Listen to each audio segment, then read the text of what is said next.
मुख्यमंत्री झाल्यानंतर देवेंद्र फडणवीस उद्या पहिल्यांदाच नागपूरला जाणार आहे। नागपूरमध्ये फडणवीसांच्या स्वागताची जय्यत तयारी। महाविकास आघाडी ईव्हीएम आणि निकालाबाबत सुप्रीम कोर्टात एकत्र याचिका दाखल करणार। शुक्रवारपर्यंत सुप्रीम कोर्टात एकत्र याचिका दाखल करणार। प्रशांत जगतापांची माहिती। विधानसभेतील विजयानंतर भाजप महाविकास आघाडीला धक्का देण्याच्या तयारीत। महाविकास आघाडीचे काही खासदार भाजपच्या गळाला लागण्याची शक्यता। बांगलादेशमधील हिंदूंवरील अत्याचाराविरोधात पैठणमध्ये आंदोलन। पैठणच्या बस स्थानक परिसरात आंदोलकांची जोरदार घोषणाबाजी। पैठणमध्ये पोलिसांचा कडेकोट बंदोबस्त तैनात। मुंबईत मंगळवारी तापमानाचा पारा वाढला। पुढील 3 ते 4 दिवस पारा चढाच राहणार, हवामान खात्याचा अंदाज। शेतकऱ्यांच्या शेतमालाची चोरी करणाऱ्या टोळीचा पर्दाफाश। अकोला स्थानिक गुन्हे शाखेची कारवाईत 5 चोरीचे गुन्हे उघडकीस, लाखोंचा मुद्देमाल जप्त। सरपंच संतोष देशमुख खून प्रकरणातील ठिय्या आंदोलन मागे। पोलीस प्रशासन आणि मनोज जरांगेंच्या मध्यस्थीनंतर आंदोलन मागे। पोलीस अधीक्षक अविनाश बारगळ यांची माहिती।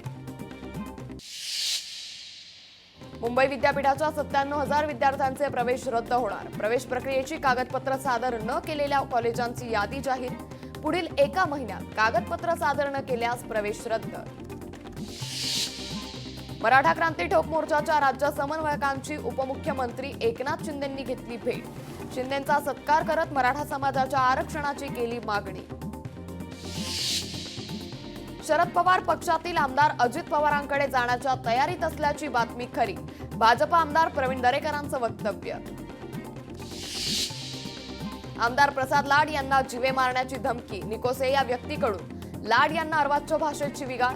प्रसाद लाड यांच्याकडून पोलीस ठाण्यात रीतसर तक्रार दाखल।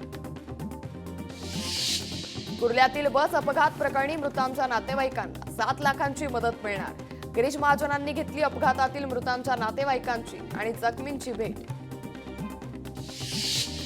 कोळी समाजातील लोकांनी बांधलेली घरं शासनानं नियमित करावी। वंदा म्हात्रे यांनी मुख्यमंत्री देवेंद्र फडणवीसांना पत्राद्वारे केली मागणी।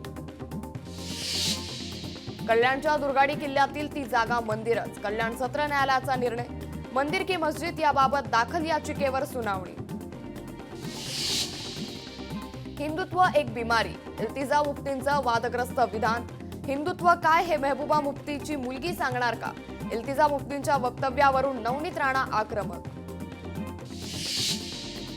बांगलादेशला संपवायला मोदींना 48 तास लागतील। भारताला सुरक्षित ठेवण्यासाठी जागरूक रहा, निलेश राणे यांचं आवाहन। लोकनेते स्वर्गीय गोपीनाथराव मुंडे यांच्या जयंती सोहळ्यानिमित्त पैठण शहरात गुरुवारी मिरवणूक। सार्वजनिक जयंती उत्सव समितीच्या वतीनं शहरातील अनेक ठिकाणी मिरवणूक काढण्यात येणार। माजी खासदार हिना गावित पुन्हा भाजपात सक्रिय होणार असल्याची चर्चा। विजयकुमार गावित यांच्या आमदारकीच्या शुभेच्छा बॅनरवर हिना गावित यांचा फोटो झळकला।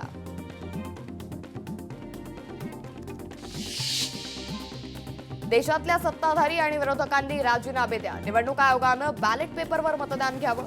सामाजिक कार्यकर्ते राजेश मुंदडा यांची अजब मागणी।